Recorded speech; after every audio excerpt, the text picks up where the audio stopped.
Picture this.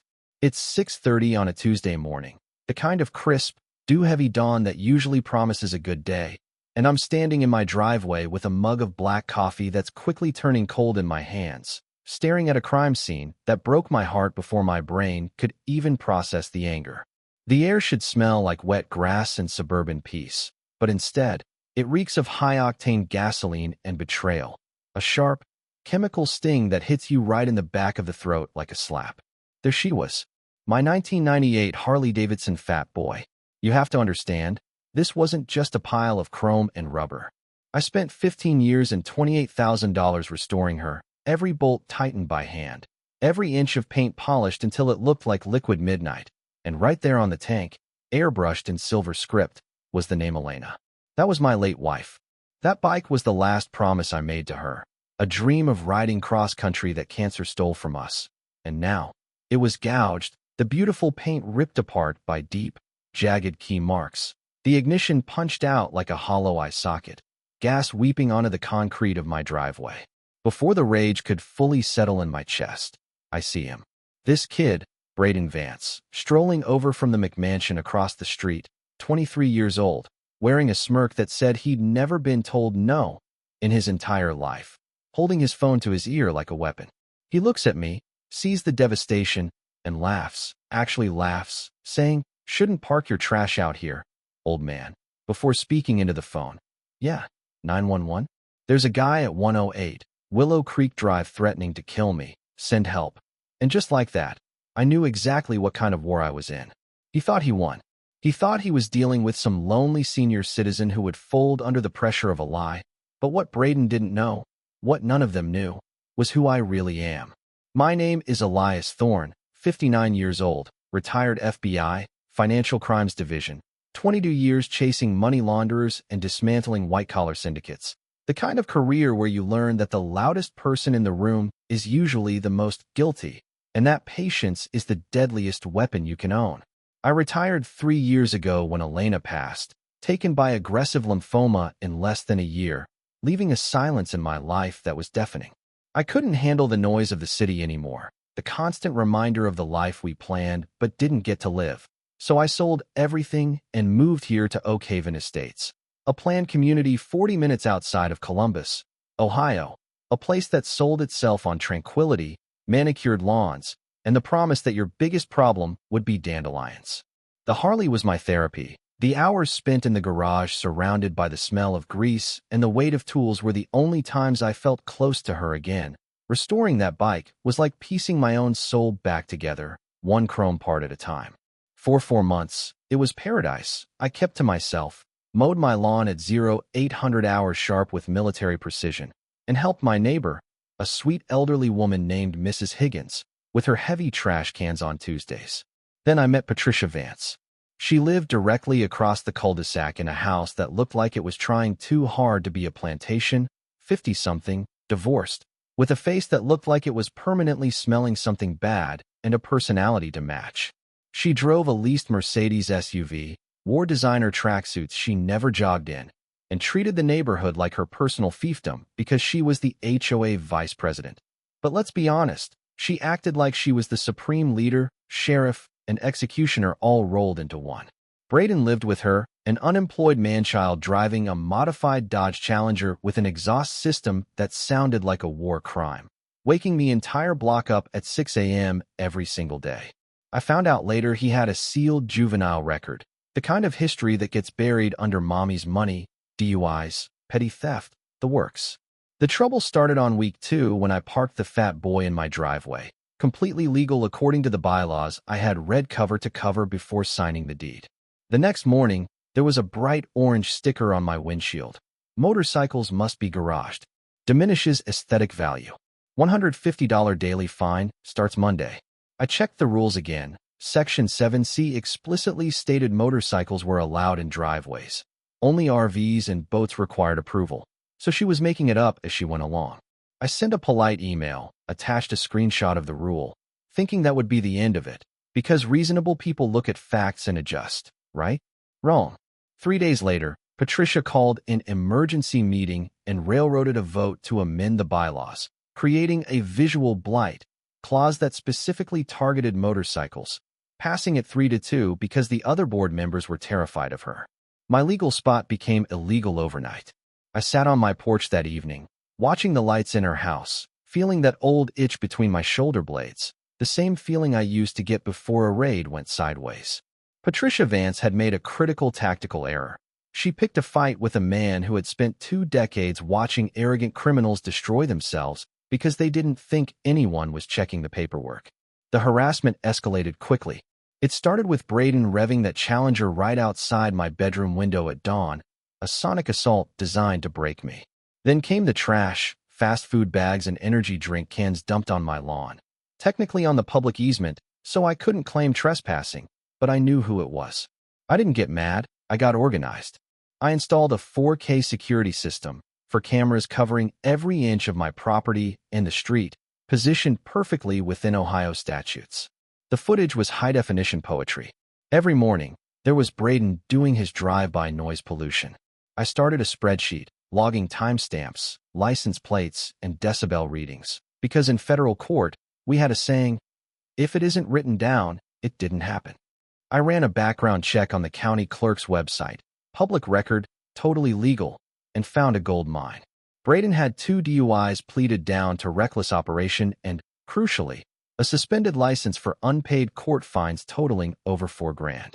Driving on a suspended license is a crime, which meant he was committing a crime every morning in front of my house, and now I had it on video. I didn't play my hand yet, though. You don't show your cards until the pot is big enough to matter. Then came the day at the grocery store. I was loading groceries onto the fat boy when Braden whipped his car in behind me, blocking me in, phone recording, that smirk plastered on his face like a target. My mom says you're ruining the neighborhood, he sneered, hoping for a reaction, hoping for violence he could edit into a victim story. I just looked at him, gave him the same calm, dead-eyed smile I used to give cartel accountants right before I slapped the handcuffs on them, and said, son, make sure you film the part where you're parked in a fire lane. That's camera 3 up there. He bolted, tires squealing, scared of his own shadow.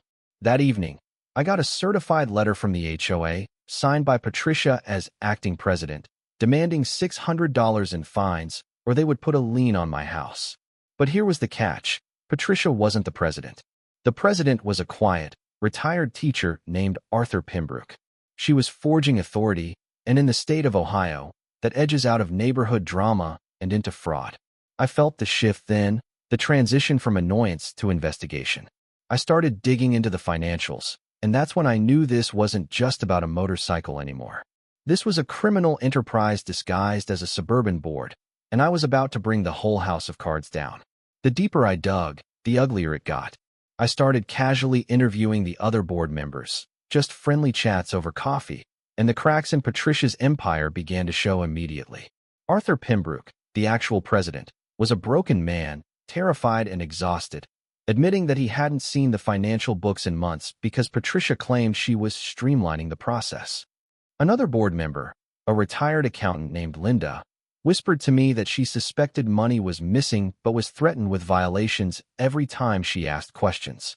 This is how tyrants operate. Whether they run a country or a cul-de-sac, they isolate, intimidate, and obscure the truth. Then came the night that changed everything. It was 2:47 a.m. on day 19 of my war. My phone buzzed on the nightstand, a motion alert from the driveway camera. I pulled up the feed, my heart rate slowing down instead of speeding up, a physiological response trained into me over 20 years of high-stakes surveillance. There was a hooded figure crouching by my Harley, dragging a key across the fuel tank, deep, deliberate gouges destroying Elena's name. He then pulled out a screwdriver and went to town on the ignition. Every instinct I had as a man screamed to grab my baseball bat and run outside. But the agent in me, the professional, said wait. Let him finish. Make it undeniable. I watched on the screen as Braden looked directly into the lens of camera 2, grinned, flipped the bird, and strolled away like he had just taken out the trash. I waited until he was safely inside Patricia's house before I went out to assess the damage. The smell of gas was overwhelming, and seeing those jagged silver scars through my wife's name felt like a physical blow, but I swallowed the rage. Rage makes you sloppy. Evidence makes you bulletproof. At 6:30 a.m., Right on schedule, Braden came walking over, feigning concern, asking if something happened to my bike, acting like the good neighbor. I was sipping coffee on the porch. I told him calmly that I had him on video at 2:47 a.m. committing a felony. The blood drained from his face so fast he looked like a ghost.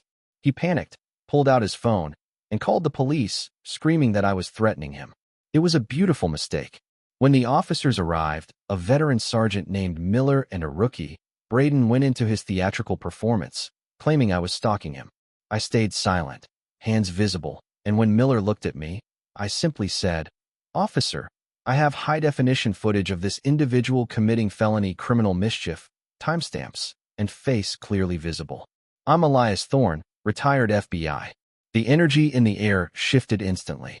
Miller took the USB drive I had prepared, and suddenly Braden wasn't the victim. He was a suspect. Patricia came storming out in her bathrobe, screaming about her son's rights and how my cameras were illegal. But she was drowning, and she didn't even know it. Miller shut her down, telling her the cameras were perfectly legal and her son was under arrest. Watching Braden get handcuffed while his mother stood there, powerless and shaking with fury, was the first real victory. But as they drove away, Miller warned me, "Watch your back, Mr. Thorne. She's got friends in the township." He was right. A week later, I got a new bill, a $5,800 special assessment for emergency road repairs, due in 24 hours. No notice, no vote. I called the Township Public Works Department and spoke to a clerk who confirmed no permits had been filed for our street in 2 years. So where was the money going? I invoked Ohio's sunshine laws to demand the HOA bank records. Patricia stalled, but she couldn't legally stop me. When I finally got the statements, it was like reading a confession letter written in numbers. $47,000 transferred over 18 months to a company called Vance Management Solutions.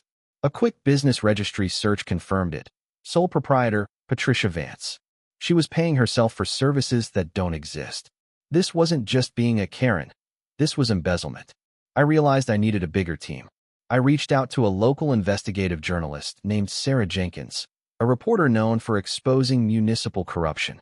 We met at a greasy diner, and I slid a folder across the table that contained bank statements, fake invoices, and affidavits I had collected from other neighbors. Mrs. Higgins had paid $3,000 in bogus landscaping fines. The Andersons had paid $1,200 for a pool violation that was just a kiddie pool. Sarah's eyes lit up. "This isn't a story," she said. "This is a crusade. We set a trap." I found a clause in the original 2005 charter, buried on page 43, section 12C.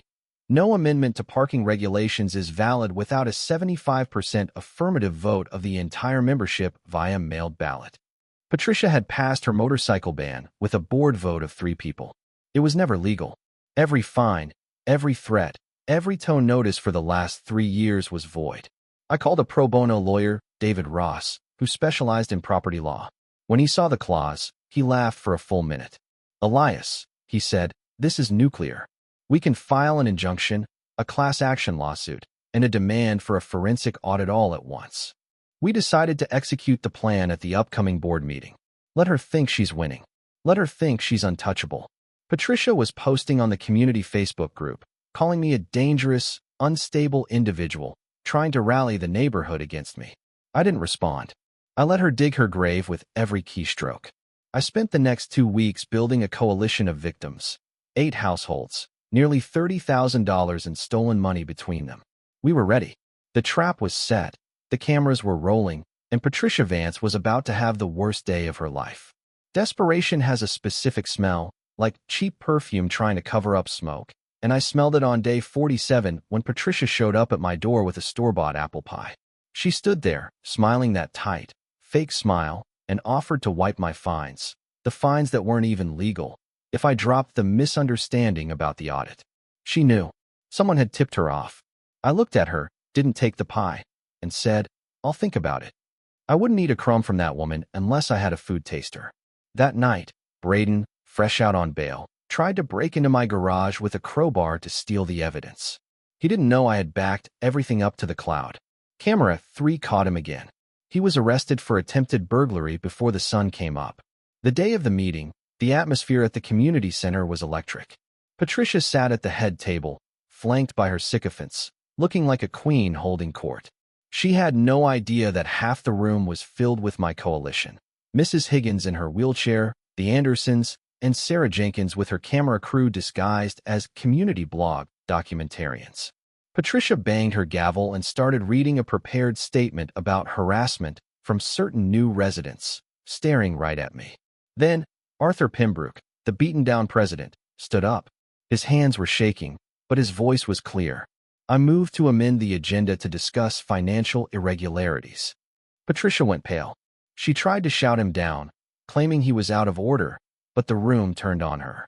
My lawyer, David Ross, stood up from the back row and dropped 30 binders on the tables. These binders contain proof of $47,000 in embezzled funds paid to your personal company, Ms. Vance, along with the charter bylaws proving your parking ban is illegal. The room exploded. It wasn't just noise. It was the sound of 3 years of fear-breaking. People were shouting, waving the binders, demanding answers. Sarah Jenkins stepped forward with her press badge and asked, "Ms. Vance, can you comment on the fraud allegations for the Columbus Dispatch?" Patricia looked like a trapped animal. She pulled out her phone to call for help, but it just kept ringing. I walked to the front, calm, steady, and looked her in the eye. "You didn't run an HOA, Patricia. You ran a protection racket. And it's over." Just then, the double doors opened, and a process server walked in. "You've been served. Class action lawsuit, injunction, and a restraining order freezing all HOA assets pending audit." The vote to remove her was unanimous. She stormed out, hissing that I would regret this, that she would destroy me. I just leaned in and whispered, "You did this to yourself." The aftermath was swift and brutal. The forensic audit uncovered nearly $62,000 in fraud over 4 years. Patricia was charged with theft by deception, fraud, and extortion. She rejected a plea deal, arrogant to the end, and a jury convicted her on 6 counts. She got 4 years in state prison. She had to sell her McMansion to pay the legal fees and restitution. Braden took a plea deal, 18 months of probation and counseling, and surprisingly, without his mother's toxicity, he actually started to turn his life around. He got a job, started paying me back for the bike repairs, and even apologized to me, man to man, 6 months later. The neighborhood transformed. We rewrote the bylaws. Mrs. Higgins got her money back and cried when I helped her deposit the check. But the best part? The fat boy. I finished the restoration, Elena's name shining in silver once again. To celebrate, I organized the first Freedom Ride through Oakhaven Estates. 50 motorcycles thundered down the streets that used to ban them, raising money for cancer research in Elena's name. The roar of those engines didn't sound like noise anymore. It sounded like victory. We call it the Elena Thorne Memorial Scholarship now, giving $2,000 a year to kids going into public service.